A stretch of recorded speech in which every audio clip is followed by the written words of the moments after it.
I'm going to share with you something that I wish had been shared with me many years ago when I first gave evidence at court. I used to be a children's guardian, and what that meant was that I would go and visit and interview a child, find out what their needs and wishes and feelings were. I would then write a report and conclude or an assessment about what I thought was in the child's best interests, not just for today or currently, but throughout their childhood. And that's largely what I did as a children's guardian. I did other things, but those are the main things. Now, whilst doing that, I had to give evidence. I often had to give evidence. I gave evidence many times. Well, on this one particular occasion, I was working with this solicitor, and he told me that during examination in chief, just as giving evidence, he was going to ask me a few questions, and then he was going to leave me to the wolves. Now, that's quite a graphic picture, being left to the wolves. So what did that mean? Well, that meant he was going to ask me a few questions, and then he was going to lead me to the barristers who were going to cross-examine me. And yes, it paints a very savage, brutal picture. And that's exactly what it can be like at court, and it often is like.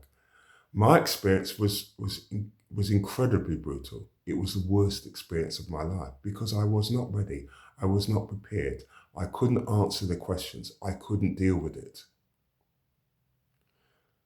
And when you're in that position, it is so distressing. So I wouldn't want that in anyone. Now, the likelihood is that your experience is not going to be as brutal as mine was, because I went through a particular experience because a child was murdered. But even if your experience is a fraction of what I went through, I know you won't want that. Now, barristers often see you as a piece of meat, as a victim, something to be savaged, something to be got at. They do that because they want to win their case. And so they are engaged they're very focused on pulling you apart, ripping you apart, tearing your evidence apart, minimizing and devaluing what you have to say. And that can be a very painful experience at court. Now, do you want that? Do you want to be seen as a victim? Do you want to be treated as a victim?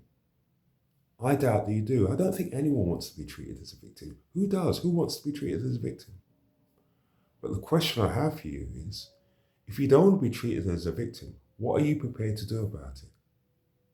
And I ask that because 99.9% of the population can't defend themselves at court. They don't know how to defend themselves at court because they've never done it. Or if they've done it, they've only done it once or twice. And that is not enough. You need a lot of skills, you need a lot of experience, you need a lot of coaching, you need a lot of support, you need a lot of practice to give great evidence at court. If you don't do that, you are simply a victim. And that's the consequence of not planning and preparing properly. So if you don't want to be a victim, contact me. Get the knowledge, get the skills, get the experience you need, get the coaching you need, get the emotional support and the practical support you need to give great evidence at court. Because I promise you this, you don't want to be a victim when you get in that witness box. Thanks for listening. See you again soon.